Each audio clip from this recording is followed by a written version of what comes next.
सोमवार व्रत की कथा।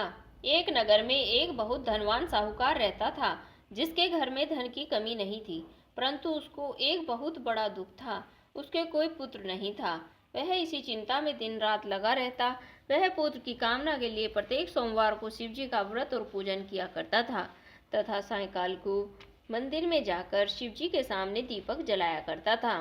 उसके भक्तिभाव को देखकर एक समय श्री पार्वती जी ने शिव जी महाराज से कहा कि हे महाराज, यह साहूकार आपका अनन्य भक्त है और सदैव आपका व्रत और पूजन बड़ी श्रद्धा से करता है। इसकी मनोकामना पूर्ण करनी चाहिए।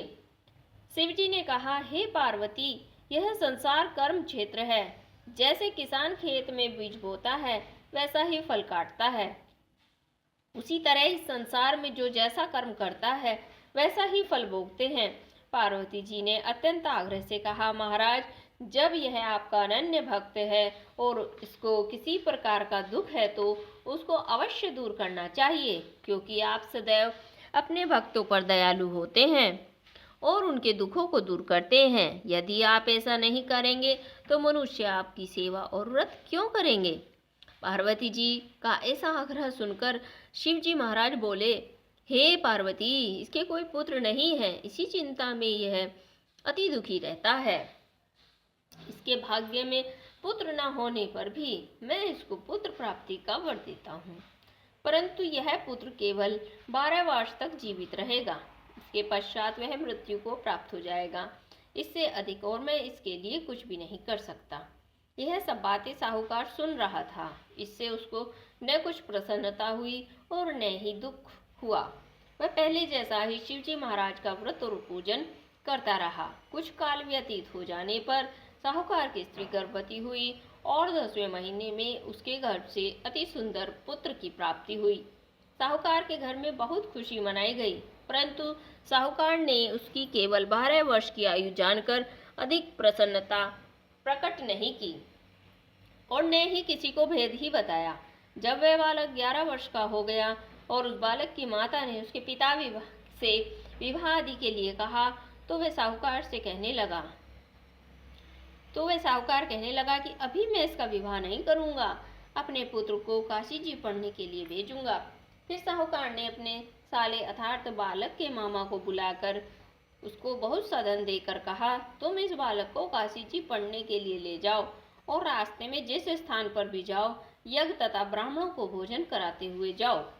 वह दोनों मामा और भांजे यज्ञ करते हुए और ब्राह्मणों को भोजन कराते जा रहे थे। रास्ते में उनको एक शहर पड़ा। उस शहर में राजा की कन्या का विवाह था और दूसरे राजा का लड़का जो विवाह कराने के लिए बारात लेकर आया था, वह एक आंख से काना था। उसके पिता को इस बात की बड़ी चिंता थी कि कहीं वर को देखकर कन्या के माता पिता विवाह में किसी प्रकार की अड़चन पैदा न कर दें। इस कारण जब उसने अति सुंदर सेठ के लड़के को देखा तो मन में विचार किया कि क्यों न दरवाजे के समय इस लड़के से वर का काम चला लिया जाए। ऐसा विचार करके वर के पिता ने उस लड़के और मामा से बात की तो वे राजी हो गए। फिर उस लड़के को वर के कपड़े पहनाकर घोड़ी पर चढ़ाकर दरवाजे पर ले गए और सब कार्य प्रसन्नतापूर्ण हो गया। फिर वर के पिता ने सोचा, यदि विवाह कार्य भी लड़के से करा लिया जाए तो क्या बुराई है। ऐसा विचार करके लड़के और उसके मामा ने कहा, यदि आप फेरों और कन्यादान का काम भी करा देंगे तो आपकी बड़ी कृपा होगी और इसके बदले में मैं आपको बहुत सारा धन भी दूंगा।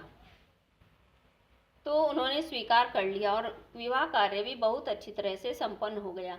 परंतु जिस समय लड़का जाने लगा तो उसने राजकुमारी की चुंडी के पल्ले पर लिख दिया कि तुम्हारा विवाह मेरे साथ हुआ है, परंतु जिस राजकुमार के साथ तुमको भेजेंगे वह एक आंख से काना है और मैं काशी जी पढ़ने जा रहा हूँ। लड़के के जाने के पश्चात उस राजकुमारी ने जब चुंडी पर यह लिखा हुआ पाया तो उसने राजकुमार के साथ जाने से मना कर दिया और कहा, यह मेरा पति नहीं है, मेरा विवाह इसके साथ नहीं हुआ है, वह तो काशी जी पढ़ने गया है। राजकुमारी के माता पिता ने अपनी कन्या को विदा नहीं किया और बारात वापस चली गई। उधर सेठ का लड़का और उसका मामा जी काशी जी पहुंच गए और वहां जाकर उन्होंने यज्ञ करना और लड़के ने पढ़ना शुरू कर दिया। जब लड़के की आयु 12 वर्ष की हो गई उस दिन उन्होंने यज्ञ रचा रखा था। लड़के ने अपने मामा से कहा, मामा जी, आज मेरी कुछ तबीयत ठीक नहीं है। मामा ने कहा, अंदर जाकर सो जाओ। लड़का अंदर जाकर सो गया और थोड़ी देर में उसके प्राण निकल गए।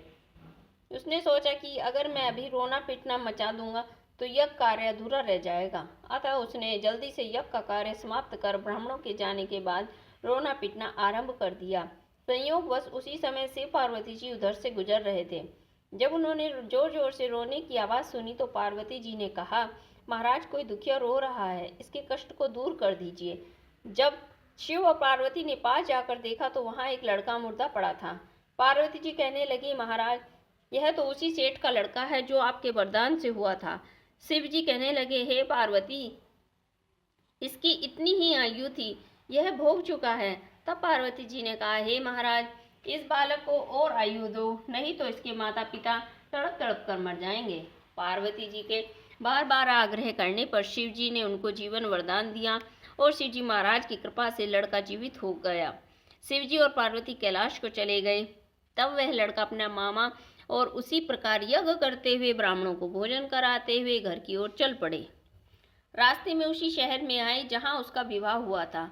वहां पर आकर उन्होंने यज्ञ आरंभ कर दिया तो उस लड़के के ससुर ने उसको पहचान लिया और अपने महल में ले जाकर बड़ी खातिर के साथ बहुत से दास दासियों सहित आदरपूर्वक लड़की और जमाई को विदा किया। जब वह अपने शहर के निकट आए तो मामा ने कहा, मैं पहले तुम्हारे घर जाकर खबर कर देता हूँ। जब उस लड़के का मामा घर पहुंचा तो लड़के के माता पिता घर की छत पर बैठे थे और यह प्रण कर रखा था, यदि हमारा पुत्र सकुशल लौट आया तो हम राजी खुशी नीचे आ जाएंगे, नहीं तो छत से गिरकर अपने प्राण खो देंगे। इतने में उस लड़के के मामा ने आकर यह समाचार दिया, आपका पुत्र आ गया है। उनको विश्वास नहीं आया। तब उसके मामा ने शपथ पूर्वक कहा कि आपका पुत्र अपनी स्त्री के साथ बहुत सारा धन लेकर आया है। तो सेठ ने आनंद के साथ उसका स्वागत किया और बड़ी प्रसन्नता के साथ रहने लगे। इसी प्रकार से जो कोई भी सोमवार के व्रत को धारण करता है अथवा इस कथा को पढ़ता है या सुनता है, उसकी समस्त मनोकामनाएं पूर्ण हो जाती हैं। बोलो शिव पार्वती महाराज की जय हो।